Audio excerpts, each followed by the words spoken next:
Mesdames, Mesdemoiselles, Messieurs, chers amis, chers abonnés, bonjour et bienvenue dans ce nouvel épisode de nos discussions sartoriales. Nous continuons notre tour d'horizon des détails des vestes de costume et des vestes sport. Et comme vous le voyez derrière moi, j'ai mes camarades, comme d'habitude. Alors, ce n'est pas des camarades en chair et en os, ce sont des mannequins sur lesquels j'ai installé plusieurs vestes parce qu'aujourd'hui, je voudrais attirer votre attention sur un élément des vestes de costume et des vestes de sport qui est extrêmement important, et il s'agit des poches.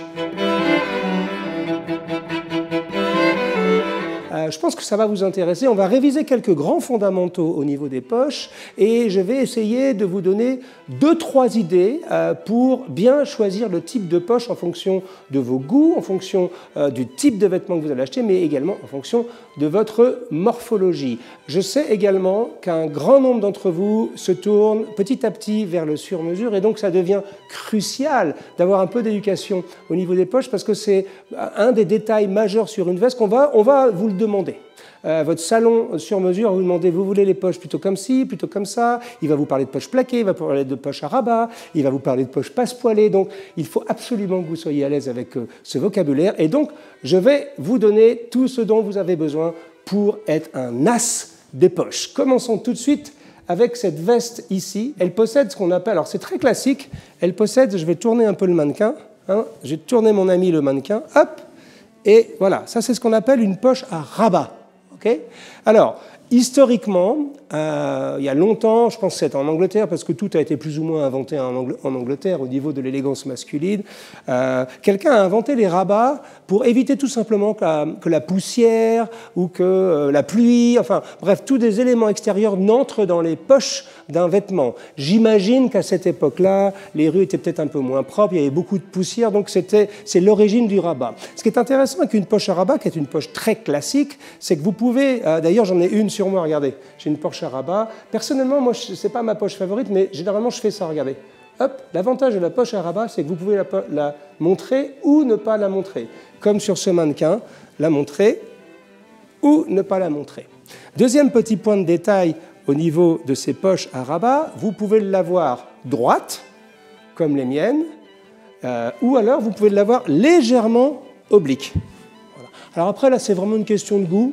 Légèrement oblique, ça fait tout de suite un tout petit peu plus, comment dire, je n'allais pas dire dandy, j'aime pas trop ce mot-là, mais ça fait un tout petit peu plus raffiné, disons, ou en tout cas un peu plus audacieux. Voilà, cherchez le mot. Alors que les poches droites, ben, c'est classique. Voilà, donc vous vous souvenez, poche à rabat, si on vous demande et si vous hésitez, ben, prenez des rabats, parce que de toute façon, vous pouvez les rentrer à l'intérieur, sauf si vous êtes comme moi, obsédé par des histoires de lignes. Nous allons y revenir tout de suite d'ailleurs, puisque nous passons au deuxième type de poche. Et vous voyez ici, c'est la même chose, sauf qu'il n'y a pas de rabat. Alors ça, on appelle ça, en français, une poche passe-poilée. En gros, moi je demande ça, c'est une veste chiffonelli en grande mesure, croisée, et donc je demande toujours à Lorenzo de ne pas me faire de rabat. Pourquoi? Parce que je suis obsédé, j'aime pas les accidents sur la coupe d'une veste, et je trouve que un rabat, ça a tendance à ajouter un peu de matière. Bon, c'est sans doute dans ma tête, hein, parce que c'est assez joli aussi une poche à rabat. Je sais que beaucoup d'entre vous aiment en avoir, et en plus vous pouvez la cacher. Mais je trouve qu'une poche passe-poilée, enfin voilà. Donc ça, c'est mon goût personnel, mais c'est ce que je fais sur quasiment toutes mes vestes. Je ne mets pas de rabat, sauf sur celle que je porte aujourd'hui, qui est de chez Dalcore à Naples. Donc ça, c'est le deuxième compte. Premier, donc poche à rabat, droite ou oblique. Deuxième chose, poche passe-poilée, même chose, vous pouvez les faire droite ou oblique, vous avez toute liberté. Et la troisième chose, alors là, on est plutôt, je vais plutôt regarder cette caméra, tiens. Là, on est plutôt à Naples. C'est ce qu'on appelle, je vais vous le montrer sur le côté, on appelle ça une poche. Quelle caméra je regarde? Celle-ci ou celle-ci? Celle-ci. Alors voilà, vous savez, c'est devenu un grand studio d'enregistrement ici, il y a des caméras partout, donc des fois je suis un peu paumé, je suis comme à la télé, donc voilà, donc c'est celle-ci. Voilà. Donc, ici, c'est ce qu'on appelle, regardez, elle est très intéressante cette poche, c'est ce qu'on appelle une poche plaquée. La différence entre une poche plaquée et une poche passe-poilée et une poche à rabat, c'est que ces poches-là sont à l'intérieur, alors que celle-ci est cousue à l'extérieur. Donc on vient là plaquer, littéralement, sur la veste.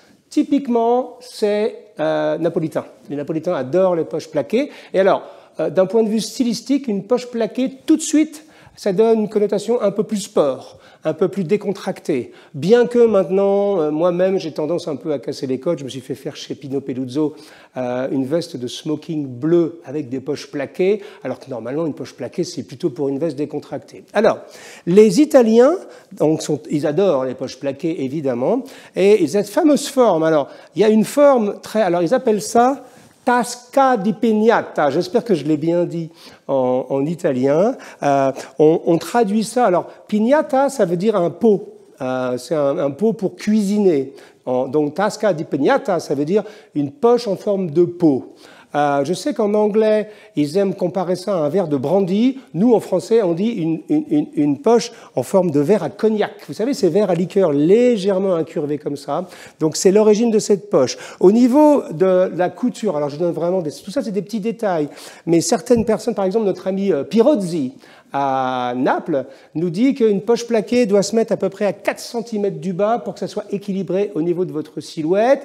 Là, c'est nos amis de chez Ciardi, ils ont tendance à la mettre, eux, un tout petit peu plus bas, aux alentours de 3 cm.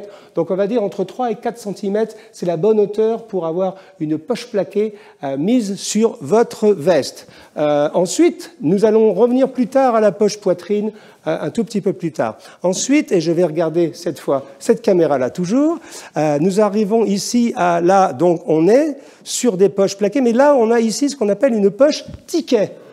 Alors ça c'est intéressant comme poche. Alors moi j'en fais pas beaucoup. D'ailleurs pour tout vous dire, j'étais surpris d'avoir une veste avec une poche ticket. Je pensais que j'en avais pas.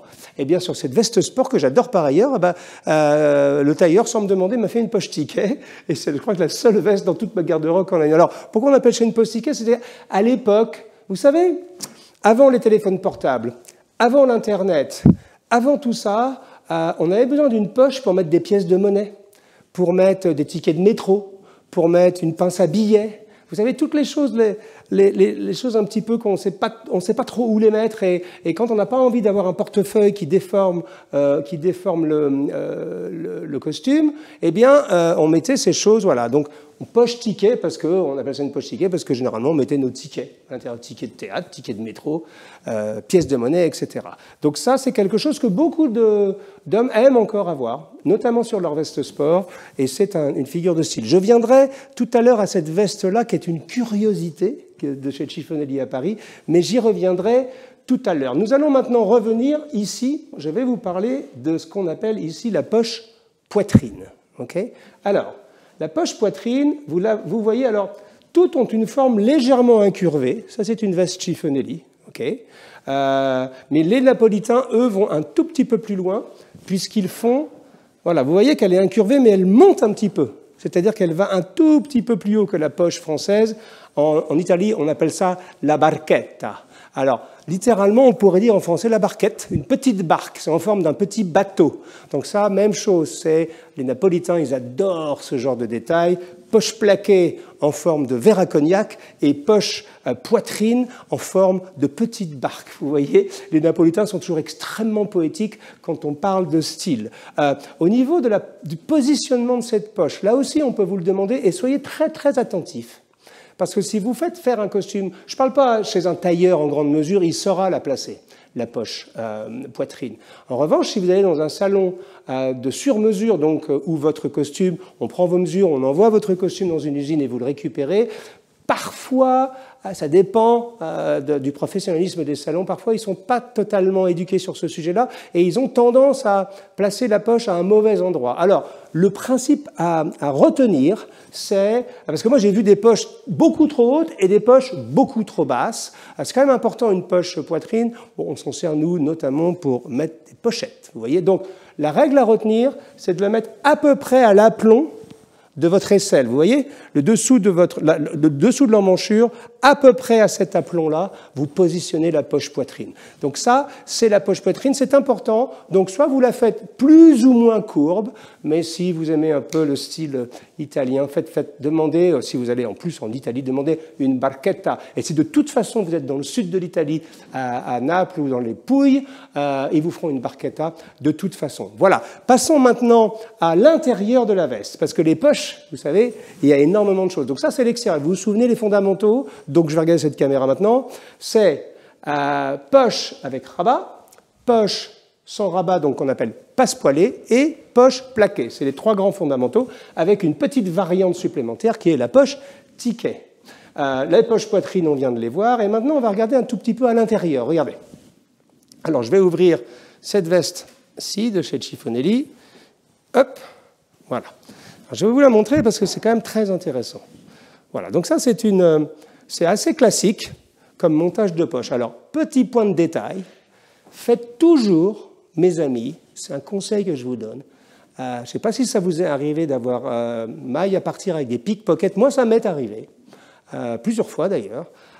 Et donc maintenant, je fais toujours mettre un petit triangle qui se boutonne, vous voyez, dans votre poche. Je peux vous dire que quand quelqu'un avec de mauvaises intentions a envie de vous faire les poches, c'est le cas de le dire, eh bien, il ne peut pas passer sa main, ça a l'air de rien, c'est un tout petit bout de tissu, c'est rien à faire, mais ça peut tout changer. Donc, on a la poche principale, on en a une de chaque côté généralement, et ensuite, juste en dessous, alors ça, chez Cifonelli, ils le font, je sais que chez Kanzelika, ils le font, chez beaucoup de tailleurs, vous pouvez le demander, vous avez une poche à stylo, ici. Généralement, c'est pour mettre votre stylo plume ou votre stylo bille, et ensuite, vous avez toujours une poche ici.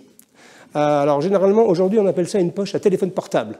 Mais c'était aussi fait pour mettre un petit portefeuille très plat, vous voyez, dans une zone qui n'est pas immédiatement accessible. Hein. C'était pour une poche un peu cachée. Je sais que chez certains tailleurs, d'ailleurs, à l'époque, Francesco Smalto et Camps de Luca, je crois, ils le font encore. Ils font une poche en forme de goutte d'eau, comme ça, avec le logo, d'ailleurs, c'est très joli, et c'est pour glisser des choses un peu secrètes à l'intérieur. Donc ça, c'est ce qu'on voit à l'intérieur. Donc, rappelez-vous, hein, faites toujours mettre un rabat sur vos poches, parce que ça peut tout changer au niveau de la sécurité. Voilà. Moi, personnellement, pour tout vous dire, je n'utilise pas vraiment mes poches pour mettre beaucoup de choses dedans, parce que je suis un peu obsédé par la coupe, par la ligne. Je considère que si on va chez un tailleur en grande mesure, ce n'est pas pour mettre des choses dans ses poches. Vous voyez ce que je veux dire? Je préfère avoir une petite mallette ou un baise-en-ville, comme on dit en France. Je ne sais pas si vous vous souvenez de la mode à papa dans les années 80. Tous nos papas et nos grands-pères, même mon père en avait une,